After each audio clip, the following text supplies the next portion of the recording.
ঠাকুর মা স্বামীজির প্রিয় ভক্ত ও অনুরাগী বৃন্দ, আমরা আজকের অনুধ্যানে আবার উপস্থিত হয়েছি। আজকের অনুধ্যানের বিষয় ইতিমধ্যেই আপনারা জেনেছেন। আজকের অনুধ্যানের বিষয়, সেই কঠিন বিষয়টি আজকে ঈশোপনিষদ নিয়ে আমরা আলোচনা করব। বেদান্ত এবং উপনিষদ এটি আলোচনার বিষয় থাকলে আপনাদের অনেকের মনে হয় যে সেই আবার কঠিন বিষয়গুলো। তো যাই হোক, আজকে আমরা সেই কঠিন বিষয়টি চেষ্টা করব সহজ করে বোঝার। আসুন আমরা শুরু করি আজকের ঈশোপনিষদ অনুধ্যান। ঈশোপনিষদ যখনই আমরা পাঠ শুরু করি, প্রত্যেক উপনিষদের শুরুতেই একটি শান্তি মন্ত্র উচ্চারণের বিধি রয়েছে। তাই আমরা বিধিবৎ যে শান্তি মন্ত্র সেটি এখন সবাই উচ্চারণ করব।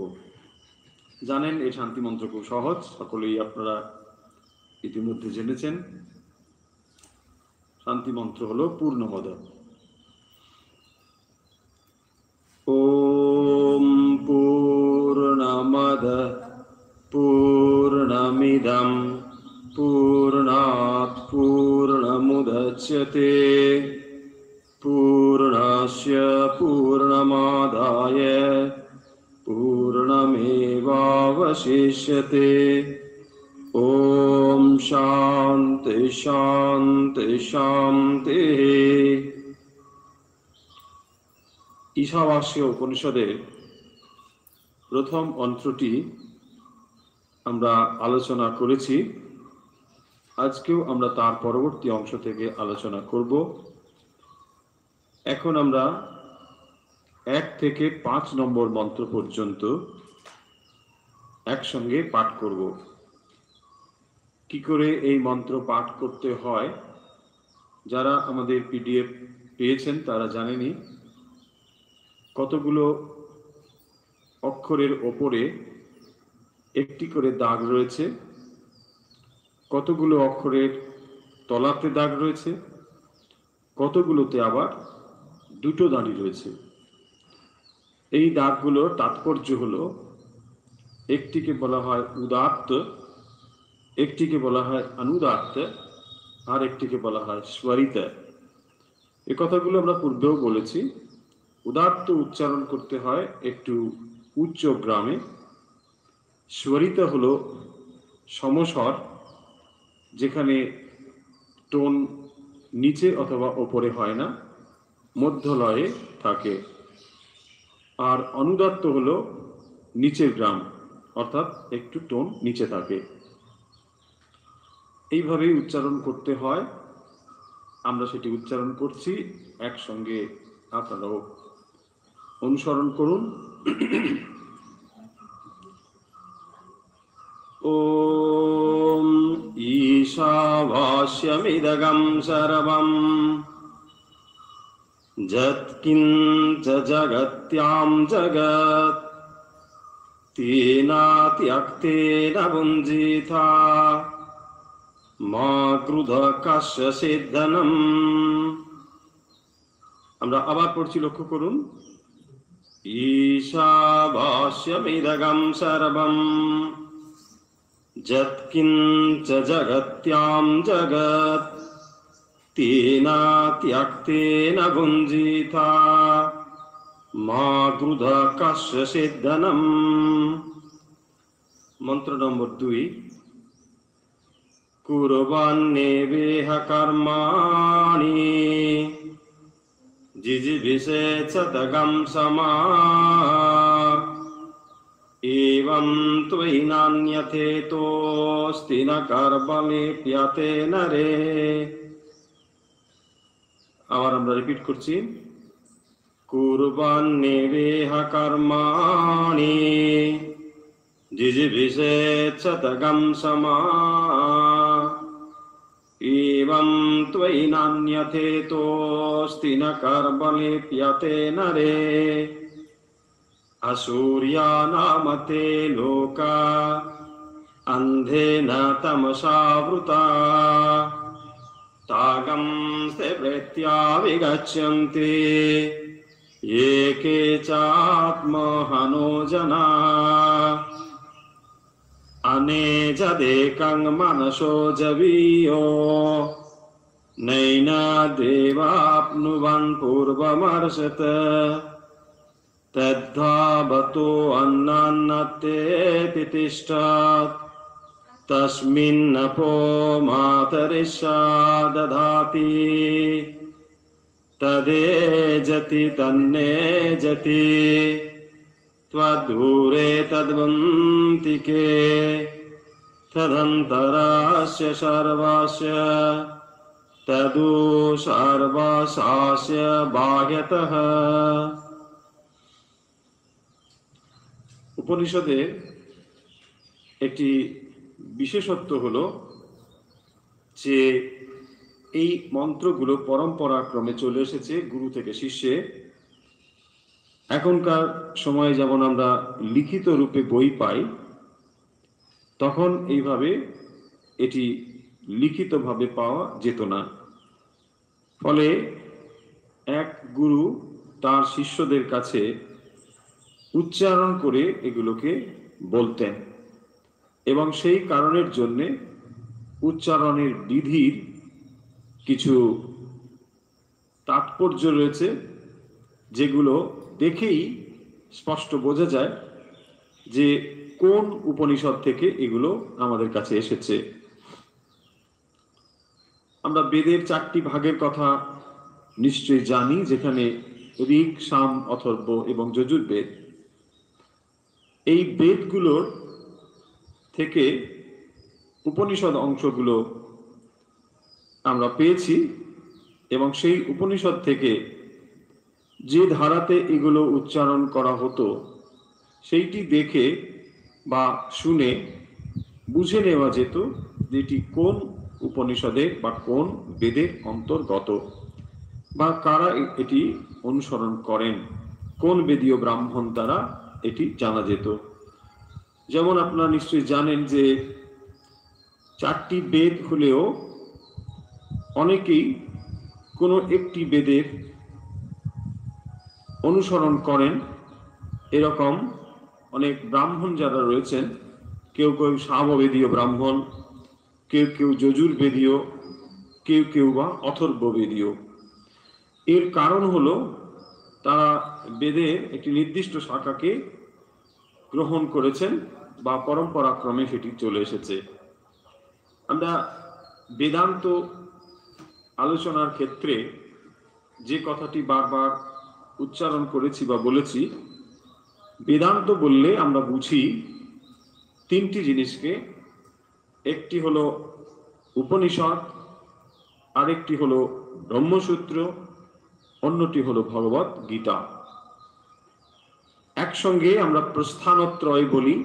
প্রস্থানত্রয় শব্দটি নিশ্চয়ই পরিচিত, কারণ পূর্বেই আমরা বহুবার বলেছি, প্রস্থান মানে একটি পিলারের মতো, যার ওপরে বেদান্ত ধারণা দাঁড়িয়ে রয়েছে। আজ আমরা যে বেদান্তের আলোচনা করি তার মূল সূত্র হলো, মানে সোর্স হলো উপনিষদ, ব্রহ্মসূত্র, ভগবত গীতা। এর ভেতরে শ্রুতি প্রস্থান হলো ঈশোপনিষদের বা উপনিষদ। কেন এগুলোকে আমরা শ্রুতি প্রস্থান বলি? খুব স্পষ্টতই বেদকে শ্রুতি বলা হয়, তাই শ্রুতি থেকে যে ধারাটি আমাদের কাছে এসেছে সেটি হলো উপনিষদ বা বেদান্ত। কেন একে বেদান্ত বলা হয়? না, এটি বেদের অন্তিম ভাগ, যেখানে ব্রাহ্মণ রয়েছে, যেখানে আরণ্যক রয়েছে, এবং তারপর রয়েছে সংহিতার পরে বেদান্ত অংশ। এই বেদান্তকেই বেদের সারভাগ বলে বলা হয়, এবং যা সন্ন্যাসীরা চর্চা করতেন, সেখান থেকেই বেদান্ত এসেছে। এবং তারপরে আমরা দেখতে পাব ব্রহ্মসূত্র বলে আরেকটি গ্রন্থের, যেটি ব্যাসদেব রচনা করেছেন এবং তার ভেতরে 555টি সূত্র রয়েছে। সেই সূত্রগুলো হলো ন্যায় প্রস্থান, যেখানে উপনিষদের কথাগুলোকে লজিক্যালি প্রুভ করবার চেষ্টা করা হয়েছে। সেই কারণের জন্য তাকে বলা হয় ন্যায় প্রস্থান। এছাড়াও আরেকটি জিনিস আমাদের কাছে রয়েছে, সেটি হলো শ্রীমদ্ ভগবত গীতা। তাহলে এখন আমরা যে উপনিষদ পাঠ করছি এটিও কিন্তু বেদান্তই। এমন যেন আমরা না ভাবি যে বেদান্ত এবং উপনিষদ ভিন্ন জিনিস। বেদান্ত হলো উপনিষদ, ব্রহ্মসূত্র এবং ভগবত গীতা, এগুলোই হলো এর সোর্স বুক, মানে এখান থেকেই আমরা প্রামাণ্য গ্রন্থ হলো এগুলো, এখান থেকে আমরা পাই।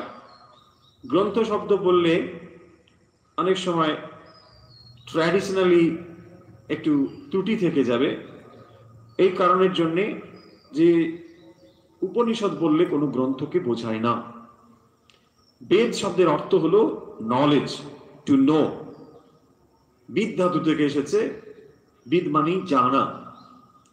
বেদ শব্দে বললে কোনো গ্রন্থকে বোঝায় না, যদিও আমরা এখন বেদকে লিখিত রূপে দেখতে পাই।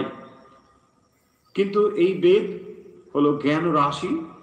সৃষ্টির আদিতে যে জ্ঞান, সেই জ্ঞানকেই বলা হয় বেদ। এখন আপনার প্রশ্ন আসতে পারে, খানিকটা গোড়া গোড়া বা গোড়ামির মতো শোনাবে বলে হয়তো মনে হতে পারে, যে একটি গ্রন্থকে আমরা কেন এত মান্যতা দিচ্ছি। তার কারণ হলো, কোনো একটি গ্রন্থকে প্রথমত বেদ বললে বোঝায় না। বেদ হলো জ্ঞান রাশি, এবং যে কোনো সৃষ্টির আদিতেই রয়েছে জ্ঞান। জ্ঞান ছাড়া কখনো সৃষ্টি সম্ভব নয়। আমরা যা পরিদৃশ্যমান জগৎ দেখতে পাচ্ছি তার পেছনেও সূক্ষ্ম রূপে এই জ্ঞান রয়েছে। এই কথাগুলো আমরা পূর্বে আলোচনা করেছি। আমরা আজকে ইন্ট্রোডাকশন মোটামুটি শেষ করেছি। এখন আমরা ঈশোপনিষদের প্রথম মন্ত্র নিয়ে একটু আলোচনা করব, তারপর দ্বিতীয় মন্ত্রে আসব। আমরা এগুলোকে মন্ত্র বলি, শ্লোক বলি না। নিশ্চয়ই যখন ভগবত গীতার ক্লাস করেছেন, ভগবত গীতার যে লাইনগুলো তাকে আমরা শ্লোক বলেছি। সেখানে একটি ছন্দ রয়েছে, অনুষ্টুপ ছন্দ, ত্রিষ্টুপ ছন্দ ইত্যাদি, কিন্তু এখানে আমরা এগুলোকে মন্ত্র বলি। মন্ত্র হলো মাননাথ ত্রায়তে ইতি মন্ত্র। এইগুলো কেবলমাত্র উচ্চারণ করার জন্য নয়, এগুলোকে গভীরে প্রবিষ্ট হওয়ার জন্যে, মনন করার জন্যে, ধ্যান করার জন্যে। তাই এর প্রত্যেকটি শব্দ অত্যন্ত তাৎপর্যপূর্ণ, এবং যারা এই মুহূর্তে এই কথাগুলো শুনছেন, জেনে রাখুন আমরা যে শব্দগুলো উচ্চারণ করছি, যে তন্মাত্রাগুলো উচ্চারণ করছি, এই তন্মাত্রার সঙ্গে হাজার হাজার বছরের পুরনো যে ঋষিদের উপলব্ধ জ্ঞান, তাদের উপলব্ধি এই শব্দ ভেতরেই রয়েছে। তাই ভাবলে আমরা অবাক হয়ে যাই যে অন্তত বেদ উপনিষদের সময় যদি আমরা ঐতিহাসিকভাবে ধরি, আজ থেকে অন্তত পক্ষে 6000 থেকে 7000 বছরের পূর্ববর্তী, অন্তত পক্ষে। অনেকে একমত নন, মহাভারতের সময় ধরে নেন আজ থেকে 5000 বছর পূর্বে, তারও পূর্বের সময় এটি। ফলে এত পুরনো একটি জিনিস আমাদের কাছে এসেছে। আমরা টাইম টেস্টেড বলে একটি জিনিস বলি। তো যে কোনো জিনিস যখন দীর্ঘদিন ধরে থাকে, তার মানেই সেটি এস্টাবলিশড হয়, সময় তাকে মাপকাঠিতে, মাপদণ্ডে বিচার করে তাকে মান্যতা দিয়েছে। তো আমরা আজকে যে জ্ঞান রাশি পেয়েছি, এটি অত্যন্ত তাৎপর্য এবং গুরুত্বপূর্ণ। এই ভাবগুলোই দেখতে পাবো আমরা যে অন্যান্য শাস্ত্রে বা হিন্দু ধর্মের যে সমস্ত শাস্ত্রাদি রচিত হয়েছে পরবর্তী যুগে, এগুলোরই তার প্রভাব তার উপরে রয়েছে। আজকে আমরা যেগুলো পড়তে চলেছি সেগুলো হলো সোর্স নলেজ, মানে যত কিছু নলেজ আমরা পাই তার একেবারে আদিতে আমরা পৌঁছেছি আজকে, সেগুলো হলো উপনিষদ। এবং এই উপনিষদগুলোর উপরেই আমাদের সনাতন ধর্ম দাঁড়িয়ে রয়েছে। যে কথা পূর্বে বলেছিলাম যে কোনো জ্ঞান কখনো কারো ব্যক্তিগত হতে পারে না, সেই কারণের জন্যই জ্ঞানের কখনো কোনো গ্রন্থ আমরা বলতে পারি না। এবং আরো আশ্চর্যের কথা বা মজার কথা হলো যে আপনি অন্য ধর্মের একজন প্রবর্তকের নাম বলতে পারেন, আপনি খ্রিস্টানিটি নিয়েও বলতে পারেন, আপনি ইসলাম নিয়েও বলতে পারেন, বা বুদ্ধিজম নিয়েও বলতে পারেন, সেখানে একজন প্রবর্তক রয়েছে, যেখান থেকে ধারাটি এসেছে একজন মানুষের নাম আপনি পাবেন। কিন্তু আপনি সরাসরি যদি আপনাকে প্রশ্ন করা হয় হিন্দু ধর্মের প্রবর্তক কে, আপনি কোনো উত্তর দিতে পারবেন না। আপনি হয়তো এটাকে ভাববেন, ও তাহলে তো আমাদের প্রবর্তক বলে কেউ নেই, এটা তাহলে আমাদের weak point. No, it is our strong point only. এটাই হচ্ছে আমাদের গভীরতা, তাৎপর্য, যে কোনো ধর্ম যদি প্রবর্তকের উপর স্থাপিত হয়, প্রবর্তক একজন মানুষ, তার উপরে মানে কোনোভাবেই যদি ওই মানুষটিকে আমরা অপ্রমাণ করতে পারি তাহলে ধর্ম কোল্যাপস হয়ে যাবে। এবং আনন্দের বিষয় হলো হাজার হাজার বছর ধরে এই হিন্দু ধর্ম স্থাপিত হয়ে রয়েছে, যেখানে কালে কালে বিভিন্ন আচার্য, বিভিন্ন ঋষি এখানে নলেজ কন্ট্রিবিউট করেছেন, কিন্তু কেউ এটিকে প্রবর্তন করেনি। যখন আমরা সেকুলার নলেজের দিকে আসি, ধরুন আপনি কেমিস্ট্রি, ফিজিক্স, বায়োলজি, এইসব নলেজের দিকে যখন ভাববেন, যদি আমরা বলি ফিজিক্সে একজন কেউ সৃষ্টি করেছেন, না, এটা হতে পারে না। কালে কালে ফিজিক্সে অনেকে কন্ট্রিবিউট করেছেন নলেজ, তাকে আরো ভাস্ট করেছেন, আরো রিসার্চ হয়েছে, একজনের থেকে এটা তৈরি হয়েছে যেমন বলা যায় না, ঠিক একই রকম ভাবে বেদ বললেও সমগ্র জ্ঞান রাশিকে বোঝায়। এবং যারা এই জ্ঞান নিয়ে রিসার্চ করেছেন তাদেরকে বলা হয়েছে ঋষি, তারাই হচ্ছেন ঋষি। এবং সেই ঋষিদের নামও এখানে কোথাও কোথাও নেই, কোথাও কোথাও রয়েছে, কিন্তু তারা এই যে রচনা করেছেন এমন নয়। কোথাও কোথাও এভাবে এসেছে একটি উপাখ্যান, সেই উপাখ্যানে একজন ঋষি, তার পুত্র ইত্যাদি এইসব নিয়ে এসেছে। কেউ এখানে দাবি করতে পারেন না যে এই নলেজটি কোনো ঋষির না, তারা হচ্ছেন এই মন্ত্র দ্রষ্টা। মন্ত্র দ্রষ্টাকে ঋষি বলা হয়, যিনি এটি আবিষ্কার করেছেন, আনভেইল করেছেন। কিরকম করে? যখন আমরা বলি যে বিজ্ঞানী এটি আবিষ্কার করেছেন, এটা তার মানে এই নয় যে বিজ্ঞানী যখন আবিষ্কার করেছেন সেদিন থেকে এটা শুরু হলো, তা যেমন নয়, পূর্বেও ছিল। তিনি কেবল এটিকে আমাদের সামনে তুলে ধরেছেন। ঠিক সেরকম ভাবে এই নলেজ গুলো ছিলই, ঋষি আমাদের সামনে নিয়ে এসেছেন। তার ফলে কি হলো না, এগুলো আর শব্দ মাত্র রইল না যে ঈশা ভাষ্যম ইদম সর্বম, এগুলো তখন তার মাত্রার সঙ্গে যুক্ত হয়ে মন্ত্র হয়েছে। এবং এই মন্ত্রগুলো হয় এক একটি পাওয়ারফুল জিনিস, যেগুলো আপনি আমি মনন চিন্তন করলে আপনারও ওই রিয়েলাইজেশন হবে। সেই কারণের জন্য এগুলো বলা হয় মন্ত্র, কেবলমাত্র রিপিটেশনের জন্য নয়। এবং কবি, সত্যদ্রষ্টাকে বলা হয় কবি। কবি মানে ছন্দ মিল করে কিছু লিখলেই কবি হয় তা নয়। কবি শব্দের অর্থ হচ্ছে যিনি দ্রষ্টা, যিনি দর্শন করেছেন তাকে বলা হয় কবি, যিনি সত্যকে দর্শন করেছেন। তাই এই মন্ত্রগুলো অত্যন্ত গভীর এবং অত্যন্ত ব্যঞ্জনময়। আমরা সেই মন্ত্র নিয়ে পূর্বে আলোচনা করেছি। 1 নম্বর মন্ত্র নিয়ে 2টো অধ্যায়ন আমরা করেছি, আশা করি স্পষ্ট হয়েছে। আমরা 3য় নম্বর মন্ত্রে যাব, তার পূর্বে খানিকটা আলোচনা এই মন্ত্রের উপর রাখবো। এখানে বলা হয়েছে ঈশা ভাষ্যম ইদম সর্বম। কি বলা হলো? একে বলা হলো ঈশা ভাষ্যম। ঈশা শব্দের অর্থ আমরা পূর্বে আলোচনা করেছি। ঈশা হলো যে পরমেশ্বর, সেই পরমেশ্বরের দ্বারা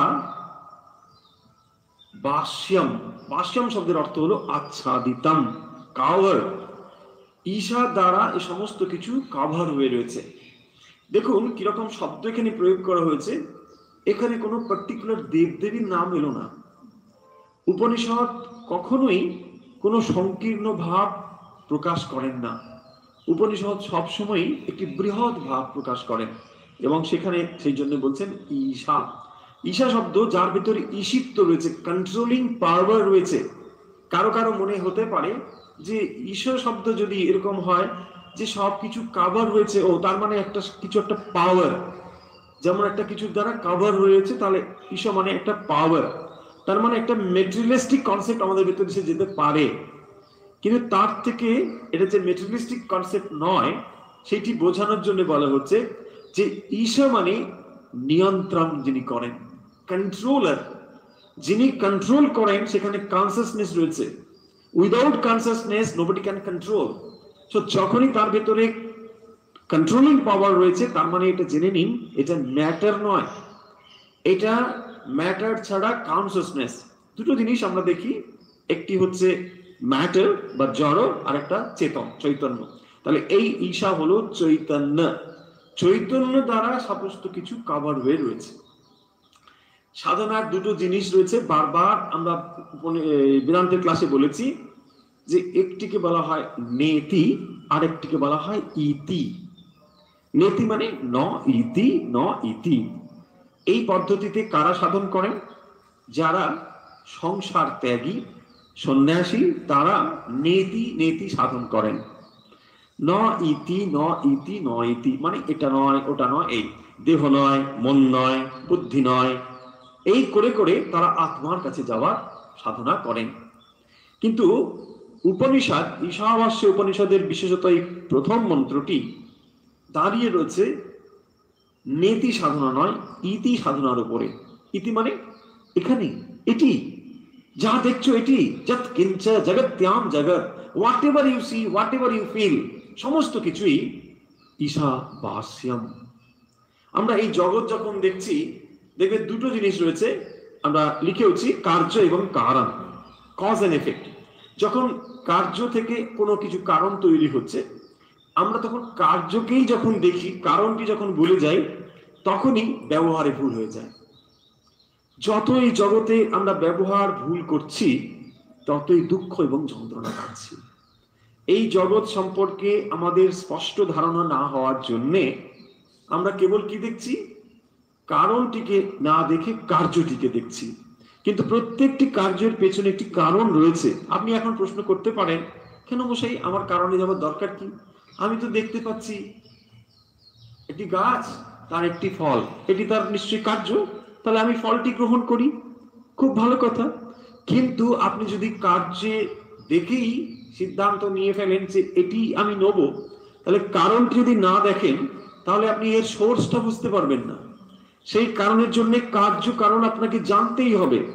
কার্য কারণ না জানা হলে নলেজ কখনো কমপ্লিট হতে পারে না। যেমন আমরা আগের ক্লাসে এক্সাম্পল ব্যবহার করেছি, যেখানে আমরা দেখলাম যে একটি মাটির আম।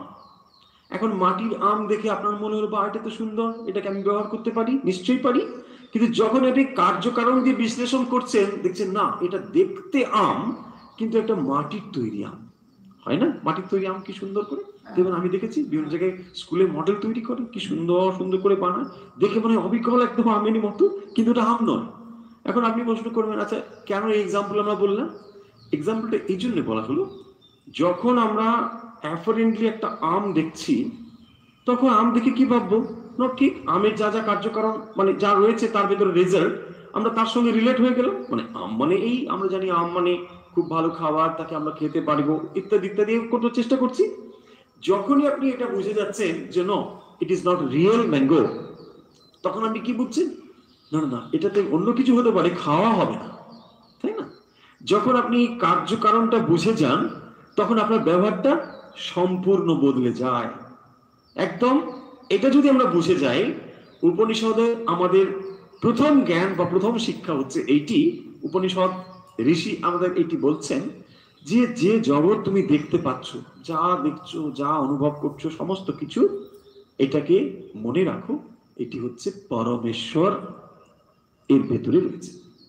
পরমেশ্বরী ভেতরে রয়েছেন বললেও ঠিকঠাক বলা হয় না, এক্স্যাক্টলি পরমেশ্বরী বলছে। মানে যেমন এক্সাম্পল দিয়ে বলা হয় যে ধরুন আপনি সমুদ্র দেখছেন, সমুদ্রে কি দেখছেন? জল জল জল, শুধু জলই দেখছেন। আবার যখন আপনি তরঙ্গ দেখছেন, সেখান থেকে আপনি দেখছেন বুদবুদ তৈরি হচ্ছে, ফেনা তৈরি হচ্ছে, নানা কিছু হচ্ছে। আচ্ছা, ওগুলো কোত্থেকে এলো? জলই তো। জল তরঙ্গায়িত হয়ে সেখান থেকে আপনি বুদবুদ দেখছেন, সেখান থেকে আপনি তরঙ্গ দেখছেন, নাম দিচ্ছেন আলাদা। এটা হলো তরঙ্গ, এটা হলো বুদবুদ, তাই না? আমরা বলছি তো। কি করে বলছি? না, জলই যখন আলাদা একটি রূপ নিল, তখন আমরা তাকে একটা নাম দিয়ে দিলাম। তার মানে এটা কি জল ছাড়া অন্য কিছু? কিছুতেই জল ছাড়া অন্য কিছু নয়। এই কথা যদি বুঝে যাই, তাহলে যা আমরা দেখতে পাচ্ছি, এই বৈচিত্র্য যে দেখতে পাচ্ছি, সমস্ত কিছুই পরমেশ্বর ছাড়া আর কিছুই নয়। যদি আপনি এটা বুঝে যান, তাহলে জগৎ ব্যবহার কি আমরা যেভাবে করছি সেভাবে করতে পারবো না। একদম রাইট ওয়েতে আমরা ব্যবহার করতে পারবো। সেই কারণের জন্য উপনিষদ এটি আমাদের বলে দিচ্ছেন যে তুমি এই জগৎকে যেভাবে দেখছো, দৃষ্টিভঙ্গিটুকু বদলে দিলেই দেখবে জগৎকে সম্পূর্ণ পৃথক রূপে তুমি দেখতে পাবে। আমরা ঠিক দৃষ্টিতে জগৎকে দেখছি না বলে জগৎকে যথাযথ ব্যবহার করতে পারছি না।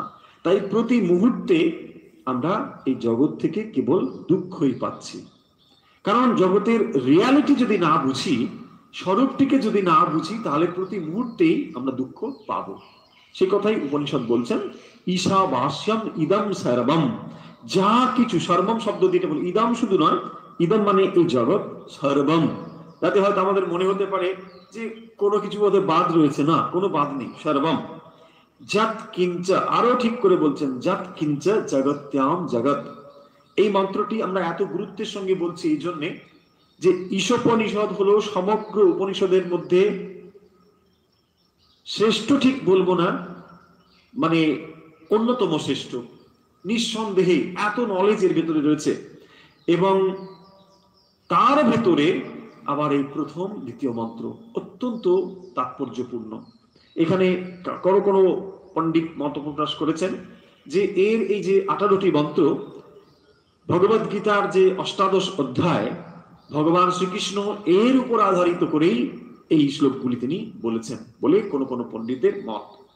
এবং সেই কারণের জন্য যদি সমগ্র বেদ কখনো আমাদের হারিয়ে যায়, ধরে নিন হিন্দু ধর্মের সমগ্র বেদ কখনো ধ্বংস হয়ে গেল, যদি এই 18টি মন্ত্র কারোর মস্তিষ্কে থাকে, তিনি সমগ্র বেদ উদ্ধার করতে পারবেন। এত তাৎপর্যপূর্ণ এই মন্ত্রগুলো। তাই আমরা বারবার বলেছি, যদি সম্ভব হয় মুখস্থ করে রাখুন, উঠতে বসতে সবসময় এই মন্ত্রগুলোকে চ্যান করুন, নিজের ভিতরে উচ্চারণ করুন, যে কি অদ্ভুত শক্তি এর ভিতরে রয়েছে।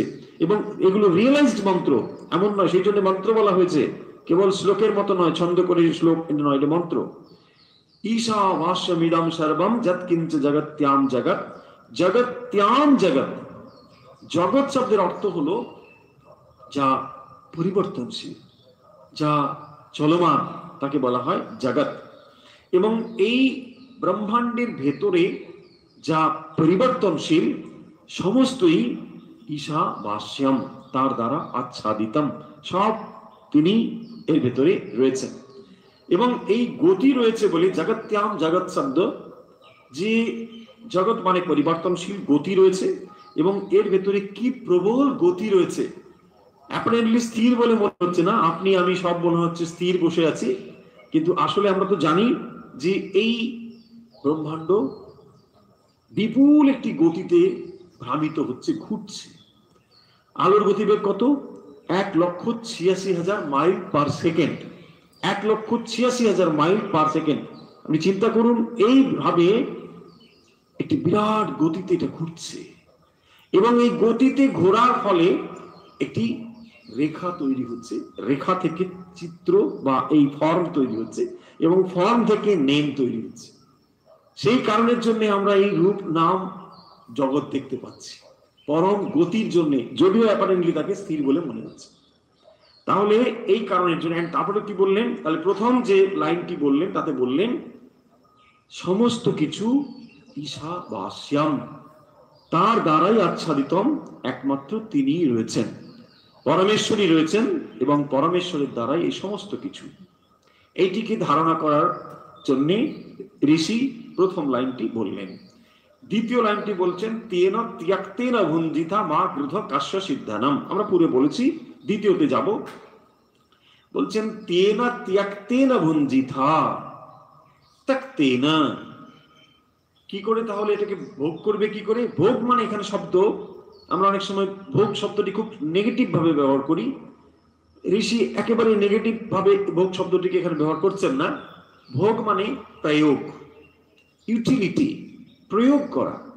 প্রত্যেকটি জিনিসের একটি প্রয়োগ রয়েছে, আপনি প্রপার ভাবে তাকে ইউজ করুন, তাকেই বলা হয়েছে ভুঞ্জিতা। ভোগ শব্দের অর্থ হলো তাই যে এখানে ভোগ শব্দের দুটো শব্দ আমরা বলেছি, একটি হলো অনুভূতি আর একটি হলো প্রয়োগ। ভোগ শব্দ মানে এটি ভুঞ্জিতা। বলছেন এটাকে ভোগ করো, ব্যবহার করো, তেনা ত্যাক্তেনা, তাকে ত্যাগের দ্বারা ভোগ করো।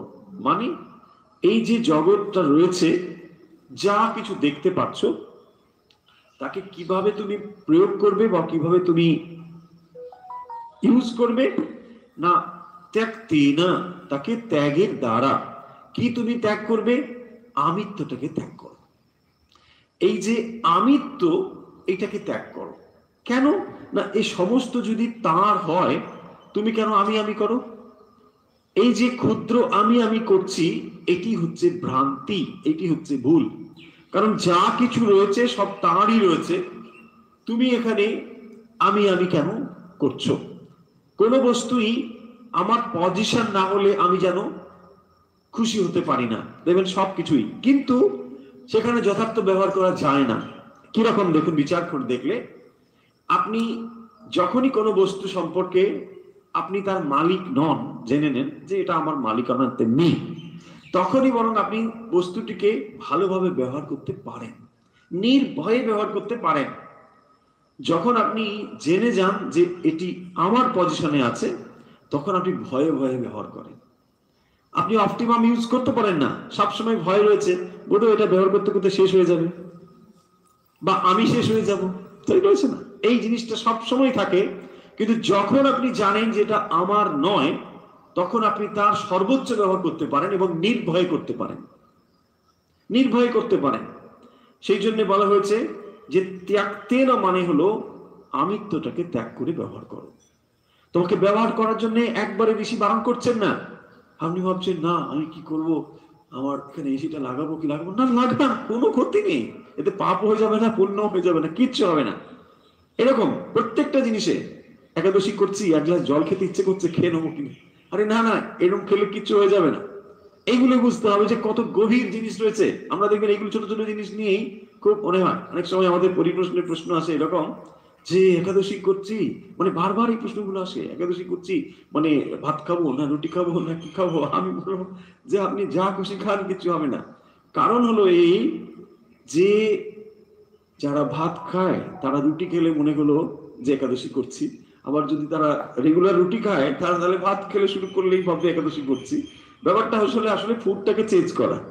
উপবাস শব্দের অর্থ কিন্তু তা নয়। উপবাস শব্দের অর্থ হলো উপবাসতি, উপমানের সন্নিকটে, ভগবানের সামনে আমরা বসবো বলি উপবাস। উপবাস মানে ফুড চেঞ্জ নয়, একটা খাবার থেকে অন্য খাবার খেয়ে আমি আড্ডা দিয়ে বেড়াচ্ছি, এটাকে একাদশী করে বলে না। একাদশী শব্দের অর্থ হচ্ছে ঠিক সেই রকম। এখানে যে কথাটি তাৎপর্যপূর্ণ সেটি হলো আমিত্বটাকে ত্যাগ করা। প্রত্যেকটি বস্তু যা এখানে রয়েছে এটি আপনারও নয়, এটি আমারও নয়, আমার আপনার এখানে কিছু নেই। এই ভাবটি ধারণ করে জগতে ব্যবহার করার কথা বলা হচ্ছে। আপনার আমার বলে কিছু নেই। দেখুন কিরকম, এবং এটাকেই বলা হয়েছে পূজা। আমরা যে পুজো করি, পুজো মানে হচ্ছে সমর্পণ করা। যখনই কোনো কিছু আপনি অফার করেন, সেই অফারে আপনার আমিত্বটা চলে যায়। আপনি যখন একটু ঠাকুরের সন্দেশ নিয়ে গিয়েছেন বা কোনো পুজো নিয়ে গিয়েছেন, আপনি সেখানে অফার করে দিলেন। এই অফার করার পরে আপনার যে আমিত্ব ওই বস্তুর সঙ্গে ছিল সেটি সম্পূর্ণ চলে গেল। এখন সেটি কি হলো? এখন আপনি হাত পেতে একটু নিচ্ছেন, আমার একটু দেবে প্রসাদ ভাই, আপনি একটু প্রসাদ নেন না। আপনি হয়তো এনেছেন, অনেকটা সন্দেশ এনেছেন, তো কথার কথা ধরছি, আপনি অনেক কিছু করেছেন। এখন যখন আপনি নিচ্ছেন, ওখানে আমিত্বকে ত্যাগ করে দিয়েছেন, ওটা আর এখন আমার নেই, ওটা অফার হয়ে গেছে। এটাকেই বলে পুজো, সম্পূর্ণ সমর্পণ করা। তারপরে আপনি খানিকটা নিচ্ছেন, আচ্ছা আমাকে দাও, আচ্ছা তখন কি আপনি বলবেন এই না আরে আমি এতটাই নিয়েছি তুমি আমাকে দুটো তো দেবে অন্তত, না, এই কথা আপনি কখনোই বলেন না। এবং আপনি ওটাকে আর মডিফাই করার কথাও বলেন না, আরে একটু ভোগ হয়েছে ভালো, একটু আচার হলে ভালো হতো, না, এ কথা আপনি কখনো বলেন না। আপনি খুব পরিতৃপ্ত থাকেন, না খুব সুন্দর, যা পেয়েছি খুব সুন্দর। কেন? It is offer. যখনই আপনি সমর্পণ করেন তখনই আপনার আমিত্বটাকে সমর্পণ করেন, পজিটিভনেসকে সমর্পণ করেন, এটাকে বলে পুজো। পুজো মানে জাস্ট অফারিং, কিন্তু কি অফারিং? আমার আমিত্বটাকে। প্রত্যেক বস্তুর সঙ্গে আমার আমিটা জড়িয়ে রয়েছে। তাই দেখবেন আপনি ভগবানের জন্য কি নিয়ে যান, আপনি যা ভালোবাসেন। কারণ আপনার প্রিয় জিনিস আপনি মনে মনে ভাবেন আমার যখন এটা প্রিয়, নিশ্চয়ই আমার প্রিয়জনেরও এটা প্রিয় হবে, তাই আপনি তার কাছে নিয়ে যান। আমরা পূর্বেই বলেছি যে ঈশোপনিষদের এই মন্ত্র আমরা যা এক সময় উপনিষদের ঋষিরা চর্চা করতেন, যা সন্ন্যাসী আশ্রমে চর্চিত হতো, গৃহীরা কেন এর দ্বারা উপকৃত হতে পারেন, যা স্বামীজিও চেয়েছিলেন যে বোনের বেদান্তকে তিনি ঘরে নিয়ে আসবেন, কারণ এটি হলো ইতির সাধনা। এই ইতি হচ্ছে এই সমস্ত কিছু, যা কিছু রয়েছে সব পরমেশ্বরেরই রয়েছে, আপনি কেবল তার প্রসাদ জ্ঞানে এটাকে গ্রহণ করুন। তেন ত্যক্তেন ভুঞ্জিথা মা গৃধ কাশ্য সিদ্ধানাম। গৃধ শব্দের আক্ষরিক অর্থ হলো শকুন, গৃধা। দেখুন এখানে কি সুন্দর, মা গৃধ, এখানে ভার্ব হিসেবে ব্যবহার করা হয়েছে। গৃধবৃত্তি করো না। গৃধ মানে হবে উঁচুতে থাকে, কিন্তু ওই মাংসের দিকে, পচা মাংসের দিকে তার লোভ, সেই জন্য বলছেন মা গৃধ, এই শব্দ ব্যবহার করেছেন। তুমি কখনো লোভ করো না। কেন লোভ করবে? তার ধন কার? কার ধন? ধন তোমারও নয়, আমারও নয়। তুমি এখানে কেবলমাত্র কতগুলো জিনিস ব্যবহার করার সুযোগ পেয়েছো, খুব ভালো কথা, তাই করো। যখন তুমি এগুলো ব্যবহার করার সুযোগ পেয়েছো তাই করো, কোনো অসুবিধে নেই। কিন্তু এগুলো তুমি কখনো তোমার বলে ব্যবহার করো না, যে এগুলো আমার, এগুলো আমারও নয়, এগুলো তোমারও নয়, এগুলো কেবল এখানকারই। এই দৃষ্টিভঙ্গি দিয়ে এগুলোকে করতে বলেছেন। দেখুন এই দুটো মন্ত্রের ভেতরে, দুটো মানে একটি মন্ত্রের দুটো লাইনের ভেতরে সমগ্র নীতি, সমগ্র শাস্ত্র এর ভেতরে রয়েছে। যত কিছু আপনি ধারণা রয়েছে উপনিষদ, সমস্ত ধারণাকে যেন এখানে নিয়ে এসেছেন। কারণ আমরা এসে পৌঁছেছি সোর্স, একেবারে প্রামাণ্য গ্রন্থের ঠিক সোর্স, যেখান থেকে সমস্ত নলেজ উচ্চারিত হয়েছে, আমরা সেই উৎস মুখে এসে উপস্থিত হয়েছি। সেই উপনিষদ হচ্ছে এমন পরম জ্ঞান আমাদের কাছে দেয়, যে জ্ঞান আমাদের সমগ্র মানব সমাজকে, সমগ্র মানব জীবনকে উন্নত করে। তাই বেদ উপনিষদ আমাদেরকে দুর্বল করে না। আপনি ভাববেন ইস আমার এখানে তাহলে কিছু নেই, আরে এটাই তো আপনার আনন্দের কারণ। আপনি কেন দুঃখ পান যখন দেখবেন আপনার গাড়িটা রাস্তায় কোথাও একটু দাগ হয়ে গেলে আপনার বুকে আঁচড় লাগার মতো না হয়? কেন হয়? ওর সঙ্গে আমি আছে বলে। আপনি অন্যের গাড়িতে, বন্ধুর গাড়িতে বসে যান, আঁচড় লাগুক না, আরে আপনি কিছু নেই, কোনো অসুবিধা নেই, চলুন। কেন হয়? বিকজ গাড়িতে লাগলে আপনি কষ্ট পান না, ওই গাড়িটাতে আইডেন্টিফাইড, এটা ভালো করে বুঝতে হবে। সেই কারণের জন্য ভোগে কোনো সমস্যা নেই। আপনি যত খুশি বন্ধুর গাড়িতে বসলেও তো আপনি এখান থেকে শিলিগুড়ি যেতে পারবেন, কোনো সমস্যা আছে? কিছু সমস্যা নেই। আপনার গাড়িতে গেলেও যেতে পারবেন, কিন্তু আপনার গাড়িতে যদি একটু কিছু হয়ে যায় না, সঙ্গে সঙ্গে বাপরে কি হলো, আমি এই সবে 1 মাসও হয়নি গাড়িটা ব্যবহার করেছি, তাই না? কষ্ট হয়ে যায় ভীষণ। কারণ এটাই এখানে উপনিষদ বলছেন যে তুমি এইটি যদি জেনে নিতে পারো তাহলে আর কোনো সমস্যা নেই, মজায় থাকো। এই মজা কিভাবে হবে? দ্বিতীয় মন্ত্রে আমরা আসছি, সেই মজার কথা এখানে বলছেন। কুরবান নেবেহ কর্মাণি জিজি বিশেষ শতগম সমাহা এবং তৈ নান্যতে তস্তি না কর্ম লিপ্যতে নরে। তৃতীয় মন্ত্র যেখানে বলছেন, যার আক্ষরিক অর্থগুলো আমরা দেখিনি, শব্দার্থ অর্থগুলো দেখিনি। কুরবান নেবিহ কর্মাণি, ইহ কর্মাণি কুরবান জিজিবিষে সদগম সমাহা। এখানে এই সমস্ত কর্ম করে 100 বছর বাঁচা তুমি চেষ্টা করবে। যে ব্যক্তি এই জগতে 100 বছর বাঁচতে চান, তিনি শাস্ত্রবিহিত কর্ম করেই তা বাঁচতে পারেন, চেষ্টা করবেন। এবং তৈ নান্যতে তস্তি না কর্ম লিপ্যতে নরে। এবং এইভাবে তুমি যদি কর্ম করো তাতে তোমার কর্ম লিপ্ত হতে পারবে না, অর্থাৎ তুমি কর্মের দ্বারা বদ্ধ হবে না। দ্বিতীয় নম্বর মন্ত্রে এই কথা স্পষ্টতই উচ্চারণ করছেন, বলছেন কুরবান না বেহা কর্মাণি, কুরবান এবা ইহা কর্মাণি। এই সমস্ত কর্ম তুমি করো। কি কর্ম? শাস্ত্র বিহিত কর্ম। কারণ আপনি চাইলেই সমস্ত সম্পদ নিজে পজিশনে আনতে পারবেন না, তার জন্য কি রয়েছে? কতগুলো রুলস এন্ড রেগুলেশন রয়েছে। খুব ভালো, আপনি সেগুলোকে মেনে নিন, সেগুলোকে মেনে আপনি সেগুলোকে ব্যবহার করুন।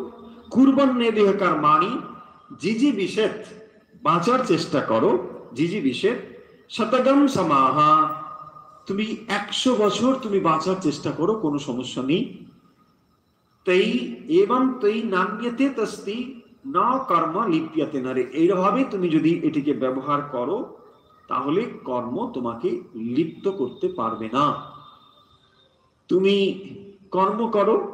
প্রথম মন্ত্রে কি বলা হলো না? ঈশা বাস্যম ইদম সর্বম, সমস্ত কিছু ভগবানের দ্বারা, পরমেশ্বরের দ্বারা আচ্ছাদিত হয়ে রয়েছে। এটি হলো পিওর নলেজ। বলছেন আমি এটা কি করে বুঝবো সমস্ত কিছু যে তার দ্বারা আচ্ছাদিত হয়ে রয়েছে? কই আমরা তো সেটি বুঝতে পারছি না। বুঝতে পারছি না তার কারণ হলো যে এটি সূক্ষ্মভাবে রয়েছে, সেই কারণের জন্য আমরা বুঝতে পারছি না। যে যখন এটি কারণ রূপে রয়েছে তখন আমরা বুঝতে পারছি না। একটি হলো দেখুন দৃক, আরেকটি হলো দৃশ্য। কার্য আরেকটি হলো কারণ। যখন আমরা কার্যকে দেখি তখন কারণকে দেখি না। আমরা এই এক্সাম্পল পূর্বে বলেছি, হয়তো কারো কারো মনে রয়েছে, যে যখন আমি একটি বস্ত্রকে দেখছি, আমি কি দেখছি? আসলে আমি সুতোকেই দেখছি। কিন্তু আমি বৈচিত্র্যময় বস্ত্রকে দেখে সুতোর কথা ভুলে গিয়েছি। যখন আমি দেখছি একটি বস্ত্র, সেখানে কত রং দেখছি, আহা কি সুন্দর, এই ওই ফুল, কত কিছু দেখছি। যখন আমি এটা দেখছি তখন কারণটাকে ভুলে গিয়েছি। এবং এই কারণ যদি মনে থাকে তাহলে কিন্তু আপনার আর ভুল হওয়ার সম্ভাবনা নেই। এই কথাই উপনিষদ বারবার বলছেন যে যখন তুমি কার্যকে দেখছো, কারণ দেখো, কারণ থেকে কার্য উচ্চারিত হয়েছে। যদি এই ভাব তোমার মনে শতক উচ্চারিত না হয়, তুমি যদি না বুঝতে পারো, তাহলে কুরবান এবং ইহা কর্মাণি, তুমি কাজ করতে থাকো। যে কি করব আমি? এখানে ইহা কর্মাণি বলতে বোঝানো হয়েছে যে কর্মকাণ্ডের কথা, অর্থাৎ উপনিষদে যে সমস্ত কর্মের কথা রয়েছে, বেদে যে সমস্ত কর্মকাণ্ডের কথা রয়েছে, সেগুলো অগ্নিহোত্র আদি কর্মের কথা বলা হয়েছে। আগেকার দিনে অগ্নিহোত্র কর্ম করতে হতো, গৃহীদের এই কর্ম ছিলই। সে কর্ম হলো যে যেখানে একটি অগ্নিকে প্রজ্বলন করা হতো, সেই অগ্নি তারা সব সময় পবিত্র অগ্নি তারা সেখানে আহুতি দিতেন এবং এই অগ্নিকে পবিত্র জ্ঞানে তারা মেনটেন করতেন, থাকতো। এবং এই অগ্নি থেকে যখন তারা বিবাহ আদি সংস্কার করতো, সেখান থেকেই অগ্নি চয়ন করে তা করতে হতো। এবং যখন আবার মৃত্যুপ্রাপ্ত হতো, শরীরটিকে যখন আবার দাহ করানো হতো, এখান থেকেই অগ্নি চয়ন করে সেই কর্ম করা হতো। সেই জন্যে তার অগ্নি চিরকাল এইভাবে তাকে মেনটেন করতে হতো, রাখতে হতো। এটি হচ্ছে অগ্নিহোত্র। এটি অগ্নি যখন তার বিবাহ হয়ে যেত তখন তার আবার একটা পৃথক অগ্নি হতো, সেই অগ্নি তিনি আবার মেনটেন করতেন। এইভাবে ছিল আগেকার দিনে। এটি হলো অগ্নিহোত্র যজ্ঞ। তা এই অগ্নিহোত্র যজ্ঞ করতে হতো। এবং এর পরবর্তীতে আমরা দেখতে পাবো যে যেখানে নানা রকম যাগযজ্ঞের কথাও রয়েছে। তো সেই সমস্ত যাগযজ্ঞের কথা এখানে বলছেন যে কুর্বন এবং ইহা কর্মাণি, সেই সমস্ত কর্ম সম্পাদন করে কি করবে না? জিজি বিশেষ শতগম সমাহা, তুমি 100 বছর বাঁচবার জন্যে এখানে এই সমস্ত নৈতিক কর্ম আদি সম্পন্ন করে 100 বছর তুমি বাঁচার চেষ্টা করো। এতে কোনো অন্যায় নেই, এতে কোনো দুঃখ নেই, এটা তুমি করো। তাহলে বলছেন এবং তুই নান্যতে অস্তি ন কর্ম লিপ্যতে নরে, এর ফলে এই কর্ম তোমাকে আর বন্ধনে ফেলবে না। তুমি যদি নৈতিকতার উপরে প্রতিষ্ঠিত হও, দ্বিতীয়ত তুমি যদি থিওরিটি জানো যে সমস্ত কিছুই ঈশাবাস্যম, তাহলে এটি আর তোমাকে বন্ধনের কারণ হবে না। কুরবান নেবেহা কর্মাণি জিজিবিতে শতগম সমাহা। দেখুন, প্রথম মন্ত্র আমরা ভাবতে পারি যে এটি সন্ন্যাসীদের জন্য বলা হয়েছে জ্ঞান প্রবণ। প্রথম মন্ত্রটি হলো জ্ঞান প্রবণ এবং দ্বিতীয় মন্ত্রটি হলো কর্ম প্রবণ। এখানে কর্মের কথা বলা হয়েছে কুরবান নেবেহা কর্মাণি, সমস্ত কর্ম সম্পাদন করো। এবং সেই কর্মগুলো কিভাবে করো না, কর্মগুলো সম্পন্ন করো পুজো হিসেবে, যেন আমি এইভাবেই পুজো হিসেবে কর্মগুলোকে সম্পন্ন করছি। কুরবান নেবেহা কর্মাণি, সমস্ত কর্ম, যেমন অগ্নিহোত্রে আমরা অগ্নিতে সমর্পণ করছি, ঠিক সেইভাবে এই কর্মগুলোকে এইভাবে তুমি সম্পন্ন করো। যার যার যেখানে যেমন যেমন কর্ম রয়েছে সেই কর্মগুলোকে সম্পন্ন করো এবং তুমি এইভাবে করলে এবং তৈ নান্যতে দস্তি ন কর্ম লিপ্যতে নারে, এইভাবে যদি তুমি কর্ম সম্পাদন করো তাহলে তুমি কর্মের দ্বারা বন্ধনে পড়বে না। দেখুন, আমরা কর্মযোগ প্রসঙ্গে আলোচনা করেছি যে যেখানে কর্ম না করে আমরা এক মুহূর্ত থাকতে পারি না। প্রত্যেক মানুষের প্রবণতাই হচ্ছে কর্ম করা। আমরা চিন্তা করছি এটাও কর্ম, কোনো কাজ করছি সেটাও কর্ম। আমরা প্রথম সিদ্ধান্ত কি নিয়ে ফেলি যে তাহলে কর্ম যদি আমাদের বন্ধনের কারণ হয়, প্রথম সিদ্ধান্ত কর্ম করব না। কর্ম না করলেই তাহলে আর বন্ধনে হবে না, কিন্তু এই সিদ্ধান্তটা ঠিক নয়, ভুল। কারণ কর্ম দ্বারাই কর্মের থেকে বেরোতে হবে। শ্রী শ্রী মা সারদা দেবী ভারী সুন্দর করে বলছেন যে একটি নাট যখন আমরা ডান দিকে ঘোরাই সেটি লেগে যায়, আবার ওই একই জিনিস যখন বাম দিকে ঘোরাই খুলে যায়। একই রকম, তার মানে খুলতে হলে আমাকে একটা ঘোরাতেই হবে। ঘোরানোর ক্রিয়াটাই হচ্ছে কর্ম, বাট আমাদের জানতে হবে how to perform that work. We have to work, কিন্তু জানতে হবে ফিলোসফি অফ ওয়ার্ক। অ্যান্ড সেটাই হচ্ছে এইটি, যে কিভাবে কাজটা করতে হবে, কাজ কিভাবে করলে সেটি বন্ধন হয়ে যাবে আর না হলে সেটি মুক্ত হয়ে যাব। সেটি বলছেন যে কর্ম করেই আমাকে কর্মের বাইরে আসতে হবে, কিন্তু কোন কর্মের দ্বারা আমি বদ্ধ হব আর কোন কর্মের দ্বারা মুক্ত হব সেটি বলবেন। তাহলে এই মন্ত্রে অর্থাৎ দ্বিতীয় মন্ত্রে যে কথাটি বলছেন যে কুরবান নেবেহা কর্মাণি জিজিবিষেদ শতগম সমাহা, 100 বছর বাঁচার জন্য তোমার কোনো অসুবিধে নেই। তুমি 100 বছর এখানে বাঁচতে পারবে যদি এই ব্যালেন্স গুলো থাকে। সেই ব্যালেন্স গুলো রাখার জন্য তোমাকে এটি করতে হবে। এবং কর্মের যে ফিলোসফি লিপিয়াতে, কারণ কর্ম দ্বারা আমরা কি করছি না, বদ্ধ হয়ে যাচ্ছি, কর্ম সম্পাদন করছি এবং তার ফলে এই চক্রটি চলছে এবং তার দ্বারা আমরা ধীরে ধীরে কর্মের বন্ধনে বদ্ধ হয়ে যাচ্ছি। সেই কর্মের বন্ধন থেকে বেরোনোর জন্য কি করতে হবে না, কর্ম সম্পাদন করো, কিন্তু সেখানে আমিত্ব বর্জন করে কর্ম করো। এবং আমিত্ব বর্জন করে যে কর্ম করা হয় সেটি হয় যথার্থ রূপে যজ্ঞ, সেটি হলো যজ্ঞ। এবং সেই পুজোর ভাব সেখানে থাকে বলেই সেটি যথার্থভাবে যজ্ঞ হয়ে দাঁড়ায়।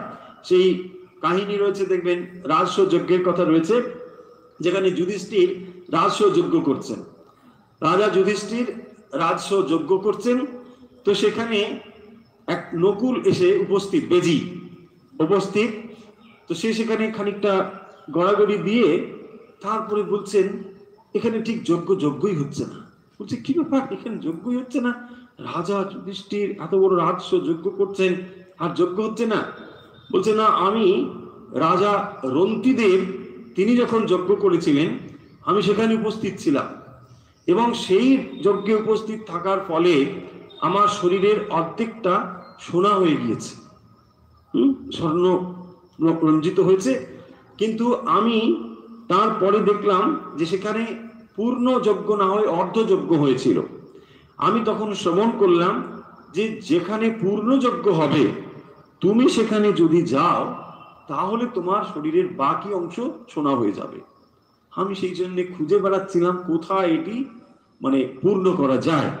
রাজা যুধিষ্ঠির রাজস্ব যজ্ঞ করছেন, আমি এখানে এসে গড়াগড়ি দিলাম, মানে যেখানে যজ্ঞ সারা, কিন্তু আমার কিছুই হলো না।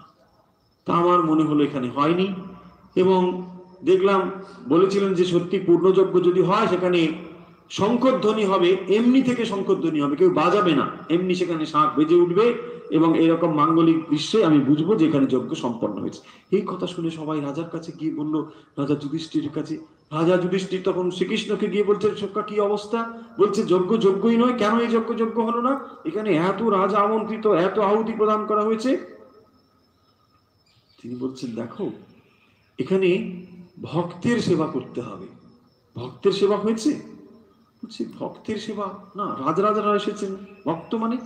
বলছেন তখন ওই সময়ে কাশীতে একজন ভক্ত ছিলেন, তার নাম সেখানে রয়েছে। তিনি বললেন যে ওখানে যাও, ওকে আমন্ত্রণ করে তোমার এই রাজযজ্ঞে নিয়ে আসো। তো তাকে নিয়ে এলেন। তিনি এসে, তিনি ছিলেন সমাজের দৃষ্টিতে একজন অস্পৃশ্য, ভাঙ্গি এইরকম। তো তিনি এসেছেন যজ্ঞশালায়, যখন মানে সবাই ভক্তদের খাওয়ানো হচ্ছে, তিনি সেখানে এসে উপস্থিত। স্বয়ং দ্রৌপদী তাকে খাওয়াবেন। তো দ্রৌপদী তাকে যখন বসিয়ে সব আহার্য টাহার্য দিয়েছেন, আর ওই নকুল অপেক্ষা করছেন যে এখানে এই সব দৃশ্য দেখে যদি সত্যি হয় তিনি শরীরের অর্ধ অংশ শোনা হবে। কিন্তু কি হলো, শাঁখও বাজছে না, কিছুই হচ্ছে না। আর ওই ভক্ত এসে ওখানে যে সমস্ত খাদ্যাদি দিয়েছে, উনি সব কিছু নিয়ে এক জায়গায় সব জড়ো করছেন, সব এক জায়গায় জড়ো করছেন। তখন সবাই বলছে, আরে কি ব্যাপার, ইনি বোধহয় খাওয়া দাওয়ার ঠিক বোধহয় জানেন না, মানে রাজার বাড়িতে তো এগুলো সব খাওয়া অভ্যেস নেই, তাই এরকম করছে, কি করছেন? তখন ওরা আবার সেই শ্রীকৃষ্ণের কাছে উপস্থিত। তখন শ্রীকৃষ্ণ দ্রৌপদীকে বলছেন যে তুমি ওকে জিজ্ঞাসা করো না, ওই উত্তর দেবে কেন এরকম করে। কিন্তু তে পরম ভক্ত, বলছেন কেন এটি করছেন না, এই কারণের জন্য। তখন সে উত্তর দিয়ে বলল যে যা নিবেদিত হয়েছে ভগবানের উদ্দেশ্যে তা সবই প্রসাদ, এবং প্রসাদ যদি হয় সেখানে তুল্য মূল্য বলে কিছু নেই, এটি ভালো এটি মন্দ এরকম নেই, সব একই। এবং সব একই বলে তিনি সবগুলোকে মান্যতা দিচ্ছেন একই। যদি আমি প্রথম এটি গ্রহণ করি তাহলে তার মর্যাদা অধিক হবে, এটা আমি দ্বিতীয়ত স্থান দিলাম তাহলে তার স্থান দ্বিতীয় হবে, এটা আমি করতে পারি না। সেই জন্য তিনি সমস্তগুলোকে এক জায়গায় নিয়ে গ্রহণ করেছেন। তার মানে কি, এই প্রসাদ শব্দের অর্থ হলো প্রসন্নতা। যখন আমরা কোনো কিছু প্রসাদ রূপে গ্রহণ করি সেখানে আর কোনো কিছু নেই। এই যে প্রথম মন্ত্রটি বললেন যে ঈশাবাস্যম ইদম সর্বম, সমস্ত কিছু তার দ্বারা আচ্ছাদিত হয়ে রয়েছে এবং যা কিছু রয়েছে সব তাঁরই, তিনি তো নিয়ন্তা ঈশ্বর। যদি সবই তাঁর হয় তাহলে আপনি আমি কি করছি, কেবলমাত্র তার প্রসাদ ভোগ করছি। যা আমরা পেয়েছি তার প্রসাদ হিসেবে যদি গ্রহণ করি তখন দেখবেন দৃষ্টিভঙ্গি সম্পূর্ণ ভিন্ন হয়ে যাবে। আমরা কেন এই জগৎ থেকে এত দুঃখ পাই? দৃষ্টিভঙ্গির জন্যে। কেবল দৃষ্টিভঙ্গি যদি বদলে যায় তখন দেখবেন এই জগতের ধারণা সম্পূর্ণ বদলে যাবে। জগৎ যেমনই রয়েছে, ধামিজন্যত্র বলেছেন দেখবেন যে এই জগৎ ভালোও নয়, এই জগৎ মন্দও নয়। জগৎ ভালো নয়, জগৎ মন্দও নয়, জগৎ যাই আমরা যে দৃষ্টিতে নিয়ে দেখি জগৎ সেভাবেই আমাদের কাছে প্রতিভাত হয়। জগৎ জগতের মতোই, এটি ভালোও নয় মন্দও নয়, কিন্তু আমাদের দৃষ্টিভঙ্গি এটিকে ভালো কিংবা মন্দ করে দেয়। একবার ব্রহ্মা, তার কাছে উপস্থিত হয়েছেন দেবতারা, তার কাছে উপস্থিত হয়েছেন দানবরা, দৈত্যরা এবং মানুষও সেখানে রয়েছে। তো তিনি বলছেন, তিনবার শব্দ হলো দ দ দ, উপনিষদে রয়েছে। তো এই দ শব্দের তাৎপর্য এক একজনের কাছে একরকম হয়ে দাঁড়ালো। যদিও শব্দটি দ, তো দয়ের ভেতরে দেবতারা বুঝলেন যে দা শব্দের অর্থ হলো দমন করা, কন্ট্রোল করা। তারা আত্মসংযমের দিকে এগোলেন যে না, আমাদেরকে দমন করতে হবে, কামা ক্রোধা লোভা মোহা ইত্যাদি সব দমন করতে হবে। দেবতারা এমন করে বুঝলেন। আর দৈত্যরা, তারা এই দয়ের শব্দ অর্থ বুঝতে পারলেন যে দয়া করতে হবে। দৈত্যরা বুঝলেন দয়া, যদিও একটি শব্দ উচ্চারিত হলো দা। এবং মানুষরা ভাবলেন যে দয়া শব্দের অর্থ হলো দান করা, দ মানে দান করা। তো এই শিক্ষার ভেতর দিয়ে নানা ভাবে সেটি মানুষের কাছে এসে উপস্থিত হয়। এক একজন এক এক রকম করে তার অর্থ বুঝতে পারে। এই পৃথিবীকে আমরা যেমন ভাবে দেখছি, এই জগৎকে আমরা যেমন ভাবে দেখছি, বাস্তবিক এই জগৎ আমাদের কেবলমাত্র অনুভবের ভেতর দিয়ে এসে উপস্থিত হচ্ছে। আমরা কেউই প্রকৃত অর্থে জগৎ দেখতে পাচ্ছি না। বুঝছি একই কথা, আমরা তো দেখছি, এই দেখছি সূর্য, এই চাঁদ, এই গাছ, এই পাখি, সবই তো দেখছি। কিন্তু কি দেখছি? আপনি আপনার ইন্দ্রিয়ের ভেতর দিয়ে যা দেখতে পান কেবল তাই দেখছেন, যথার্থ বস্তুকে আপনি দেখতে পাচ্ছেন না। আমরা কেউই দেখতে পাচ্ছি না। কিরকম করে? আরো একটি এক্সাম্পল দিয়ে যদি বলি, ধরুন একটি গোলাপ ফুল আপনার কাছে আমরা এই মুহূর্তে দেখলাম। এই গোলাপ ফুল আমরা সকলেই যদি দেখি, সকলে হয়তো গোলাপ ফুলই দেখছি ঠিকই, কিন্তু এর সঙ্গে আপনার পূর্ব অনুভূতি, এর সঙ্গে পূর্ব স্মৃতি যুক্ত করে আপনি গোলাপটাকে দেখছেন। আপনি গোলাপও দেখছেন, কিন্তু আবার পূর্ব স্মৃতি যুক্ত হয়ে দেখছেন। যদি এই গোলাপ ফুলের সঙ্গে আপনার পূর্ব স্মৃতি কোনো দুঃখের থাকে, দেখবেন আপনি এখনই কান্নায় ভেঙে পড়বেন। আবার যদি পূর্ব স্মৃতি খুব আনন্দের হয়, এই একটি দৃশ্যই আপনাকে প্রচন্ড আনন্দিত করবে কিনা? দেখুন, এইভাবেই এই জগৎ রয়েছে। জগৎ ভালো নয়, মন্দ নয়, কিন্তু জগতের প্রতি আমরা যেমন দৃষ্টিভঙ্গি দিচ্ছি, তাই উপনিষদের নলেজ আমাদের কি করে? আমাদের ভেতরে দৃষ্টিভঙ্গিটিকেই বদলে দেয়। দৃষ্টিভঙ্গি বদলে দিলে, কার্যকারণ দৃষ্টির ভেতর দিয়ে যখন আমরা কার্যের দিকে না দেখি, কারণের দিকে যদি যা শিখবো, তখনই কেবলমাত্র আমাদের দৃষ্টিটি বদলে যাবে। এবং এই দৃষ্টি বদলে গেলেই তখনই আমরা সমস্ত দুঃখের পারে যেতে পারবো। সেই উপনিষদ সেই কথাই আমাদের বলে, এবং এই উপনিষদের ভেতরে এই তত্ত্বগুলো এত সুন্দরভাবে বর্ণনা রয়েছে। আজকে সময় শেষ হয়ে আসছে, আমরা যে আলোচনা করলাম তাকে যদি একবার সামাপ করে নিই, যে আজকে মূলত আমরা প্রথম মন্ত্র, এবং এই প্রথম মন্ত্র বারবার ফিরে ফিরে আসবে সমগ্র ঈশোপনিষদ আলোচনার ভেতরে, এগুলো ফিরে ফিরে আসবে। আমরা বারবার সেগুলোকে রিপিট করব এই কারণের জন্য যে যাতে করে এই জিনিসগুলো আমরা মনের গভীরে নিতে পারি। কারণ ঈশাবাস্যম ইদম সর্বম, এই কথাটি কেবলমাত্র উচ্চারণ করার জন্য নয়, এটি মনন করার। ঈশাবাস্যম, আপনি চিন্তা করে দেখবেন যে যা কিছু রয়েছে কেবল তাই রয়েছে। আপনি আমি কেবলমাত্র একটু আড়াল রয়েছে বলে, এখানে অজ্ঞান রয়েছে বলে সেখান থেকে আমি করছি। আসলে এটি তিনিই রয়েছেন, এবং তিনি চিরকালই রয়েছেন। তিনিই রয়েছেন। যেমন একটি বিরাট গতিশীল বস্তু চলতে থাকলে আমরা সেখানে চিত্র দেখতে পাই, ঠিক সেরকম করে আমরা পূর্বেও ব্যবহার করেছি এক্সাম্পলটি, যে একটি আলো, তাকে আমরা সুতো দিয়ে বেঁধেছি, দিয়ে আপনি অন্ধকারে তাকে ঘোরাতে থাকুন, দেখবেন দূর থেকে দেখলে আপনি একটি সার্কেল দেখতে পাবেন, একটি বৃত্ত দেখতে পাবেন। একটি আলোকে আপনি বেঁধে সুতো দিয়ে ঘোরান, দূর থেকে আপনি একটি বৃত্ত দেখতে পাবেন, কিন্তু বৃত্ত কোথাও রয়েছে কি? কোথাও বৃত্ত নেই। ঠিক একই রকম ভাবে প্রবল গতিতে এই সমস্ত কিছু গতিমান হচ্ছে, প্রবল গতিতে চলছে, এবং সেই গতি আপনার শরীরের ভেতরে রয়েছে। তাই জন্ম এবং মৃত্যু আমাদের ভেতরেই চলছে প্রতিনিয়ত। কত কত কোষ আমাদের জন্মগ্রহণ করছে, কত কত কোষ আমাদের মৃত্যুবরণ করছে। আমরা মৃত্যু এবং জন্ম এই খেলার ভেতরে সব সময় চলছি। যেমন সমুদ্রে দেখবেন একটি জল তরঙ্গ এসে ধাক্কা দেয়, আবার জল তরঙ্গ চলে যায়। এই যে জলতরঙ্গ যখন আসছে জোয়ার, আবার যখন বলছি ভাটা, এই জিনিসটি যেমন চলছে আমাদের ভেতরেও এটি চলছে। এই পরম গতি এই ভেতরেও চলেছে। উপনিষদ সেই মন্ত্রের দ্বারা আমাদেরকে বলছেন যে সমস্ত কিছু ঈশাবাস্যম, জগৎ যা কিছু দেখছি, জগত্যাম জগৎ তেন ত্যাক্তেন, এবং সেগুলোকে আমিত্ব ত্যাগ করে, আমি আমার এই বোধ ত্যাগ করে ভোগ করলে কোনো অসুবিধে নেই। ভোগ করার কথাই বাস্তবিক বলেছেন, কারণ এগুলোকে ব্যবহার করতে হবে, এবং এই ব্যবহার করার জন্যই তো তুমি এখানে এসেছো। তুমি ব্যবহার করো, এবং এগুলো ব্যবহার করে তুমি কি করবে? তুমি এগুলোর পারে যাবে, তুমি সুখ এবং দুঃখের পারে যাবে। তুমি ম্যাটার নয়। একমাত্র যদি মানুষ ম্যাটার হতো, বস্তু হতো, তাহলে তার যে আত্মিক উন্নতি এটা সম্ভব হতো না। এবং সেটি কোথায় আছে? সেটি তোমার ভেতরেই আছে। এই হিউম্যান বডি এমন একটা জিনিস যার ভেতরে ঈশাবাস্যম, এর ভেতরেই তিনি আচ্ছাদিত রয়েছেন। It is cover. সেই জন্য বলেছেন দেখবেন হৃদয়ে, এবং হৃদয়েই তিনি আছেন। এই হৃদয়ের ভেতরেই তিনি রয়েছেন, কিন্তু সূক্ষ্ম রূপে রয়েছেন বলে আমরা তাকে দেখতে পাচ্ছি না, এবং আমরা দেখতে পাচ্ছি না বলে নেই স্বীকার করছি যে না, তিনি নেই, কিন্তু সূক্ষ্ম রূপে সেটি রয়েছে। এবং এইটি বিশ্বাস শুধু নয়, এটিকে মননের দ্বারা লাভ করা। আর দ্বিতীয় মন্ত্র বললেন না কুর্বন নিবিহকার মানি, যে সমস্ত কর্ম, যা কর্ম যেমন যেমন আশ্রমে যে রয়েছে তার যে সমস্ত প্রয়োজনীয় কর্ম সেগুলো করতে বলেছে।